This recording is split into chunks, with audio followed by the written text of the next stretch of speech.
A few days ago, I casually dropped a hint. I heard the reserve hired a new head chef, Julia. Her cooking is incredible.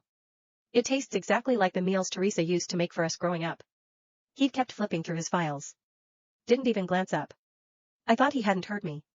So this reservation, did he book it for me? The thought takes root. A sudden, giddy rush hits my bloodstream. I touch up my lipstick. Twice. Even the air in the office suddenly tastes sweet. 5 o'clock hits.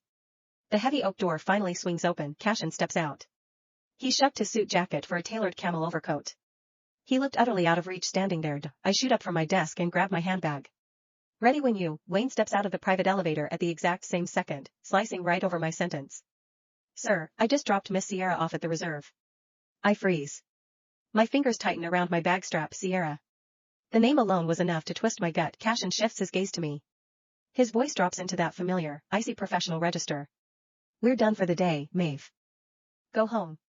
My breath catches in my throat. Sierra is back? A curt nod. He clocks my deer in the headlights stare and turns back to Wayne. Drive Maeve home. I'll take my own car. My lips part. Nothing comes out. I stand completely paralyzed as the elevator door slides shut, swallowing his broad shoulders whole. He has a major cross-border acquisition call tonight. Yet he somehow cleared his schedule. Just to have dinner with Sierra. In the backseat of the Maybach, I finally find my voice. Has Sierra changed much, Wayne? Wayne chuckles, his eyes crinkling in the rearview mirror. She's not that rough and tumble tomboy anymore. She grew up elegant. Turned into a beautiful young woman, just like you. I dig my nails into my palms. Wayne, be honest. Who's prettier? He doesn't even hesitate. You, of course. Always the sweetest girl. Everyone adores you. Not Cashin. The silent rebuttal screams in my head.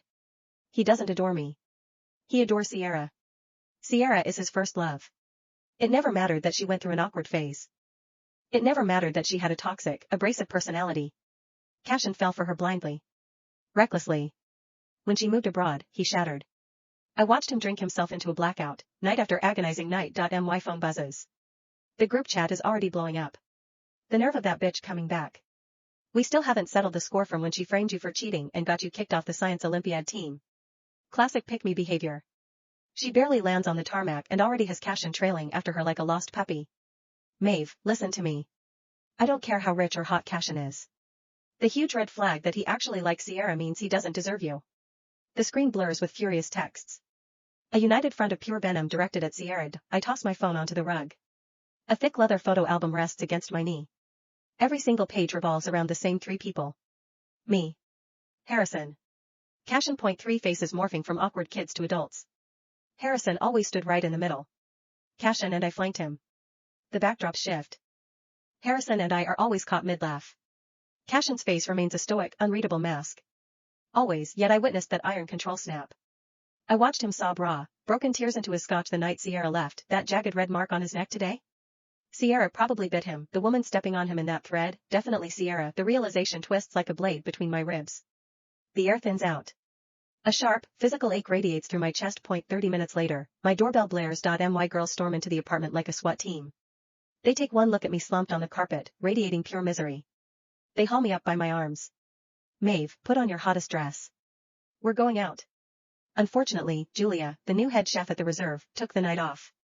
Word is someone recently offered a blank check to poach her as a private chef, and she turned it down flat. I down another half glass of tequila. A sharp clap cuts through the room. A parade of gorgeous guys files into the VIP booth, lining up in front of me with bright smiles. Handpicked just for you, my best friend shouts over the heavy bass. Why hang yourself on one dead branch when you've got the whole damn forest right here?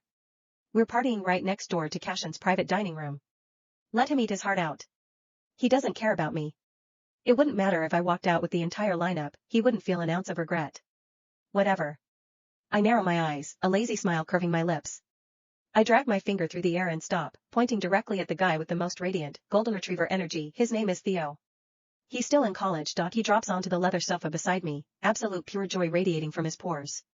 The exact opposite of Cashin. Try this, Maeve. It's amazing.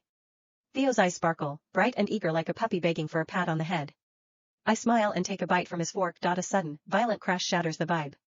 Yelling erupts in the hallway. Eleanor and Sierra are throwing down in the corridor. I bolt into the hall. Both women are a mess of smeared makeup and scratches, but Sierra clearly took the brunt of the hit. Eleanor wipes the back of her hand. She rakes her eyes over Sierra with pure disgust. That first slap was for breaking your promise and sneaking back into the country behind the family's back. The second slap was for framing Maeve and getting her disqualified from the science Olympiad. Sierra is the illegitimate daughter of Nathaniel, conceived when the old man was well into his 70s. A 16-year-old Sierra crashing Nathaniel's 90th birthday gala, falling to her knees to claim her bloodline, it was the scandal of the decade in our social circle. Her Cinderella story lasted barely 2 years before Nathaniel passed away. Dorothy, the matriarch, immediately exiled Sierra to Europe. Technically speaking, she's Eleanor's aunt. And Eleanor is engaged to Harrison. A completely toxic, tangled mess. A stark, angry red handprint burns across Sierra's cheek. She lets out a harsh, breathless scoff. Where I live is my damn business. You don't own me. Her gaze cuts through the crowd and locks onto me. Pity and raw jealousy flash in her eyes. Maeve. Long time no see. Still playing the high and mighty princess, letting everyone else fight your battles. Should I call you lucky, or just a really good actress? My eyes drift down. Sierra is wearing stilettos. A sharp, cynical smile tugs at the corner of my mouth. All these years and you haven't changed a bit. Still so.